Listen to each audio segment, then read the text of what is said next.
Good morning, everybody on YouTube. Yes, today it's another episode of Rebuilding Vancouver. The city's coming along very nice. It's actually looking a lot like my home city. In case any of you don't know, Vancouver is an awesome city because it's interesting. Its downtown is sort of separate from the mainland on its own sort of little island. And we have one of the biggest natural parks in Canada. Not only that, our backdrop is the beautiful mountains, and south of us, more mountains, and of course, Seattle, one of the nicest cities in the world, in my opinion. It's pretty much like Vancouver, just bigger, I think. But yes, today we are doing some road work. It's gotta be done. Every city needs it. And of course, if you're gonna be rebuilding a city, you gotta make sure that all the road work is spot on. Of course, at a 1 to 3 scale, it's not going to happen. But here we are just getting rid of some of the things that I didn't like about the road work that the person who made this map left in. As you can see, that highway connector wasn't very good. But here we are working around West 4th Avenue in Kitsilano area.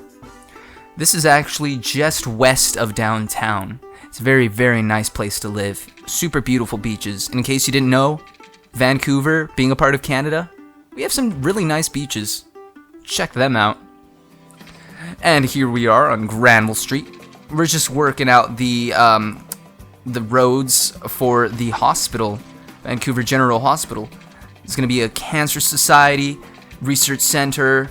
There's going to be the main hospital, and then there's going to be the specialist building. So I'm going to have to include those. But just working on some more road work down through there. With the Oak, between Oak and Cambie. And then we're just working on the Granville Street Bridge here. Everything's looking pretty awesome. Recently, though, something has been happening in Vancouver. It's kind of been an epidemic, at least for young people aspiring to grow up in Vancouver. There has been a tax on houses that are left vacant.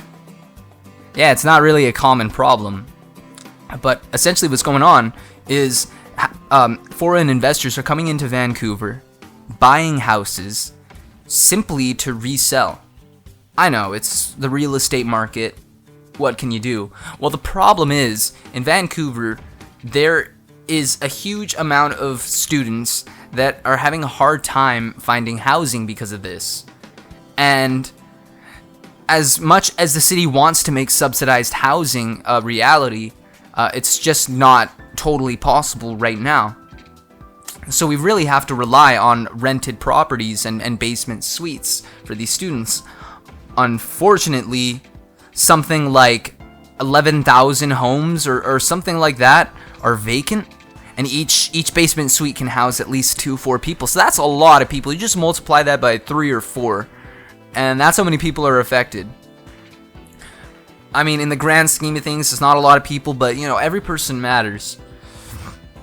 So what they did is they put a tax in, and basically they're going to get charged because they left their home vacant. And now people are fleeing to Seattle. Yes, like this month compared to August 2015, August 2016 did a lot better and saw something like 43 to 60% growth in the real estate market in Seattle from foreign investors that were leaving Vancouver. So right here, just working on some of the districts. We're working on the Broadway Avenue and working out some of the areas in Kitsilano. And then we're going to work over on West 4th Avenue. And then, of course, fix up Broadway a little bit more. Then we're going to put in the Olympic Village. Yeah, I haven't put that one in because it's a little more special. See, since it's high wealth, it's a high wealth neighborhood, I'm going to have to take extra care to make sure that the buildings that grow there are high wealth. And to be honest, I need the infrastructure around the city and the downtown core to be right. The downtown core has to be first, of course, since it's the core.